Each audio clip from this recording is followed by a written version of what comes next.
Good morning, student. Welcome to the physics class. Student, yesterday we have discussed about the photoelectric effect.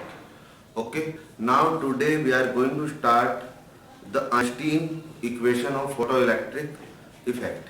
या हम कह सकते हैं Einstein photoelectric equation. This is the today topic. Now tomorrow we will discuss about the de Broglie wavelength. These are the three major topics in which 3 question may be come in your exam. So today we are going to start Einstein photoelectric equation. So firstly we will discuss about it. So what is photoelectric equation? Photoelectric equation actually student, when a certain frequency photon, you know photon, h nu energy photon, hit it to the surface of matter, strike to the surface of matter, the energy of this photon will be converted into two parts. One part is to liberate the electron from the metal surface, and the second part is to give its kinetic energy. The energy of the photon will be converted into two parts. This is the basic fact of Einstein equation. Let's start. Suppose that it's a metal surface. It's a metal surface. H nu energy photon incident. H nu energy. H nu जितने भी photon होंगे. H nu energy photon incident on it.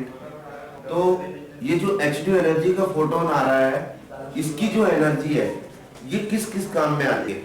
Answer है number 1 electron को eject करने में और दूसरा velocity provide करने में. एक इलेक्ट्रॉन को स्ट्राइक करेगा, दूसरा स्ट्राइक करके फिर दूसरे इलेक्ट्रॉन को दे देगा, दैट विल एनर्जाइज, और वो एनर्जी क्या में कन्वर्ट हो जाएगी? काइनेटिक एनर्जी में. तो हम कहेंगे फर्स्ट तो वर्क फंक्शन में यूज हुई, और सेकंड इज इसको मैक्सिमम वेलोसिटी मिल गई. मैक्सिमम वेलोसिटी की वजह से इसके पास मैक्सिमम काइनेटिक एनर्जी आ गई. तो what is this maximum kinetic energy, वो डिस्कस करेंगे हम स्टूडेंट आज यहाँ पर. तो ये इलेक्ट्रॉन है, इस इलेक्ट्रॉन को ये एनर्जी मिली है यहाँ पर. तो हम क्या कहेंगे कि दो हमारा energy of photon spend in two ways. Energy of photon spend in two ways. Number first, some energy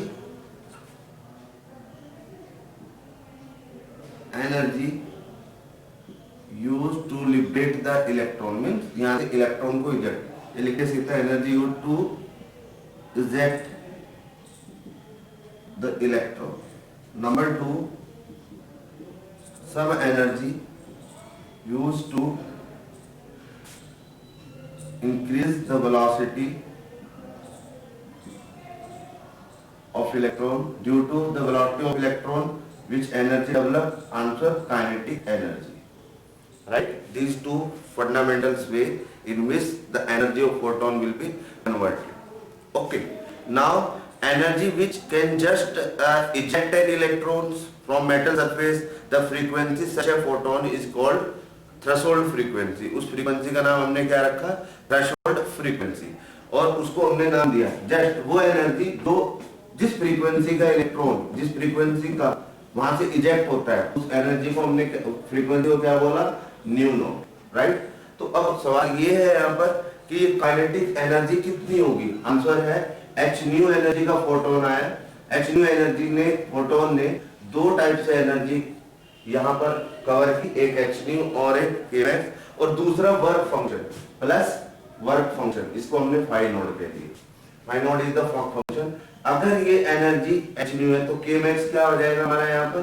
H nu minus phi naught. अगर फाई नोड हमने कहा थ्रेशोल्ड फ्रीक्वेंसी है जिस पर इलेक्ट्रॉन इजेक्ट हो रहा है, वो फ्रीक्वेंसी क्या है हमारी? थ्रेशोल्ड फ्रीक्वेंसी है. तो phi naught will become H nu naught, and the kmax will become is equal to h nu minus h nu naught. This is the famous Einstein equation. ये हम क्या लिख सकते हैं?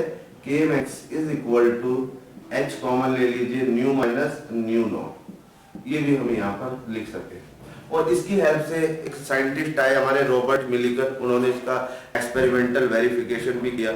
कि मैक्सिमम एनर्जी कितनी हो सकती है। उन्होंने कहा मैक्सिमम एनर्जी हमने मान लिया कि थ्रेशोल्ड पोटेंशियल है हमारा, और इसकी जो इलेक्ट्रॉन वोल्ट में एनर्जी है वो ईवी नॉट है, तो ये वैल्यू हमने इसकी जगह रखी, तो ये हो गया हमारा EV naught is equal to H nu minus nu naught. इसके लिए हमने एक डिफरेंट ग्राफ भी ड्रॉ किया गया यहाँ पर वी नॉट और फ्रीक्वेंसी के बिटवीन, और इस पर बहुत सारे क्वेश्चन भी पूछे जाते हैं। हमने कहा व्हाट इज वी नॉट, तो V naught is equal to h upon e nu minus nu naught upon e. इस टाइप से हमने ग्राफ ड्रॉ किया। ये इक्वेशन किसकी बन गई हमारी, ये इक्वेशन बन गई हमारी एच न्यू, एच अपॉन ई, इसको भी हम क्या कह सकते हैं H upon e new not. या फिर अगर हम इसको वर्क फंक्शन ले ले सीधा, तो हम कह सकते हैं V naught is equal to h upon e nu minus five naught upon e. ये भी ग्राफ में रिप्रेजेंट करके दिखाना होता है अगर एग्जाम में क्वेश्चन पूछा जाता है आपसे। ये किसने किया था, this is the experimental verification of Millikan, Robert Millikan. Robert Millikan ने ये एक्सपेरिमेंट किया था, आइंस्टाइन की इक्वेशन को एक्सपेरिमेंटली वेरीफाई किया। ओके, अब यहां पर इसको हम स्टॉपिंग पोटेंशियल भी कहते हैं। What is this, this is the stopping potential.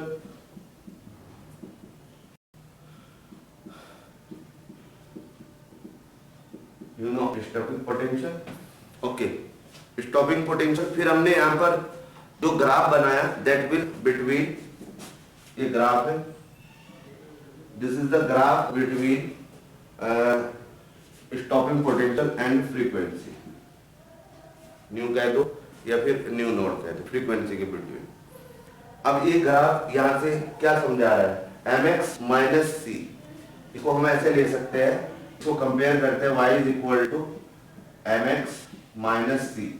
Minus C, this is the constant, it will lie on this axis, negative minus five naught upon e. Now mx, m is equal to h upon e, क्या नाम दिया मैंने इसको, h upon ई, ठीक है ना। और v not हम क्या कह सकते हैं यहाँ पर, फाइव नॉट अपॉन h, ये वर्ड यूज कर सकते हैं। तो this graph will show like this, this is the alpha, right. तो ये हमारा ग्राफ हो गया। इस ग्राफ से भी आपसे बहुत क्वेश्चन पूछे जाते हैं।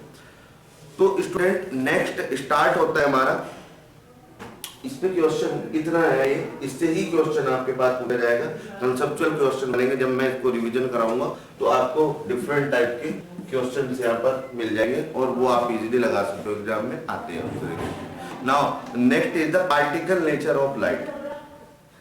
लाइट का जो नेचर है वो पार्टिकल नेचर भी होता है। आइंस्टाइन ने ये चीज कंक्लूड किया, किसकी हेल्प से, लाइट क्वांटम की हेल्प से हमें बताया। उन्होंने बताया कि जो हमारी क्वांटम थ्योरी है मोमेंट या लाइट क्वांटम है, जिसको क्वांटम यानी कि बंडल ऑफ लाइट को हम क्वांटम बोलते हैं। Momentum h new upon c, since a light quantum has definite energy, h new energy. इसको मैं लिख देता हूँ, ये क्वेश्चन आपसे पूछा जा सकता है।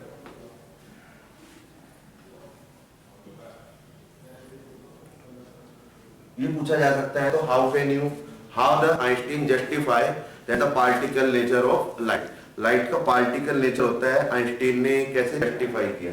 तो particle nature of light, particle nature of light, particle nature of light में आइंस्टीन ने क्या बताया हमें। उन्होंने बोला कि जो लाइट होती है, जो लाइट के जो क्वांटम होते हैं उनके पास एक सर्टेन मोमेंटम होता है। Certain momentum particle, light quantum has certain momentum,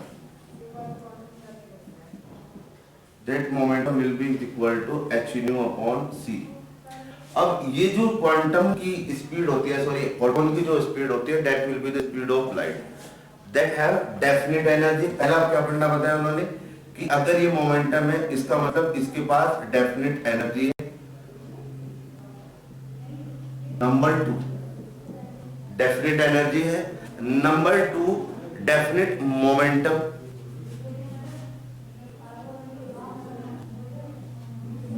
momentum, ये डेफिनेट मोमेंटम है। अगर डेफिनेट मोमेंटम है, it can be consider it as, अगर किसी के पास मोमेंटम है, इसको हम बोल सकते हैं मास इनटू वेलोसिटी, और यहां से हम निकाल सकते हैं mass into velocity form, right. तो अगर ये दो चीजें हैं तो इसका मतलब जो लाइट का नेचर है वो पार्टिकल नेचर भी हो सकता है। हमारा जो यूनिवर्स है उस यूनिवर्स को हम दो तरीके से देखते हैं, एक तो पार्टिकल नेचर और दूसरा हम उसको कंसिडर करके चलते हैं सिंपल रेडिएशन। तो टू टाइप से हम उसको कंसिडर करते हैं और दोनों तरीके से चीजें हमें दिखाई देती है हमारे यूनिवर्स के अंदर। Now student, next is photon is quantum of light. Photon यानी कि कोई लाइट वेव आ रही है हमारी, जब वो लाइट ट्रेवल करती है तो फोटोन की फॉर्म में, हम कहा कि फोटोन की फॉर्म में, तो इसके लिए उन्होंने कहा कि ये एक लाइट वेव है। कौन सी वेव है ये? Light wave. जब ये लाइट वेव ट्रेवल करती है तो लाइट वेव जब ट्रेवल करेगी तो व्हाट्स हैपन, मैंने इसको एक फॉर्म में ले लिया है यहाँ पर, ये इस तरीके से, तो किस में ट्रेवल करती है? आंसर है ये फोटोन की फॉर्म में। ये सर्टेन एनर्जी के फोटोन में चलती, किसी मीडियम से ऐसे ट्रेवल करा के दिखा इन्होंने, इनको हमने बोला फोटोन। और इन फोटोन की जो एनर्जी होती है that energy is h nu energy. Momentum जो होगा h nu upon c. Momentum किसके इक्वल होगा? Momentum will be equal to H nu upon c, इसके इक्वल मोमेंटम होगा हमारा। इसी को हमने क्या बोला कि भाई ये जो फोटोन होता है रेस्ट मास इसका नहीं होता, जब ये मोशन में होता है तब इसका मास होगा। There is no rest mass of photon। ये क्वेश्चन पूछा जाता है आपसे, there is no rest mass of photon। Photon का कोई रेस्ट मास नहीं होता, राइट स्टूडेंट। अब ये था हमारा आइंस्टीन के रिलेटेड। अब आगे पार्टिकल नेचर का और क्या सिस्टम बनता है यहाँ पर। उन्होंने कहा कि photon particle collision the total energy and total momentum are conserved. जब फोटोन और पार्टिकल कोलिजन होता है, फोटोन का पार्टिकल इलेक्ट्रॉन भी हो सकता है, बहुत सारे पार्टिकल होते हैं, जब उनका कोलिजन होता है तो मोमेंटम आर कंजर्व्ड। फोटोन में बी एब्जॉर्ब और अ न्यू फोटोन में बी क्रिएटेड। फोटोन एब्जॉर्ब भी हो सकता है और न्यू फोटोन क्रिएट भी हो सकता है। इस इफेक्ट का नाम हमने रखा कॉम्पटन इफेक्ट। इस इफेक्ट को हम क्या बोलते हैं? Compton effect. नंबर थर्ड, लो फोटोन एनर्जी। सबसे कम जो एनर्जी होती है फोटोन की that is 0.5 mega electron volt, that is low photon energy. फिर उसके बाद हमारा जो आता है eight intermediate photons energy the predominant process is Compton scattering in which photon transfer some of its energy। मतलब कि जब फोटोन किसी से कोलाइड करता है, जो फोटो इंटरमीडिएट में, तो फोटोन की एनर्जी ट्रांसफर भी हो सकती है। Now photon are electrically neutral and are not deflected by the electric and magnetic field. Is there any possibility, question बन जाता है यहाँ पर, is there any possibility to deflect the electric and magnetic field by photon? Answer है no, the photon cannot deflect or cannot be deflected by electric and magnetic field। Okay student, now tomorrow we will discuss about the de Broglie wavelength। This will be the last topic. Till then have a nice day. Thank you।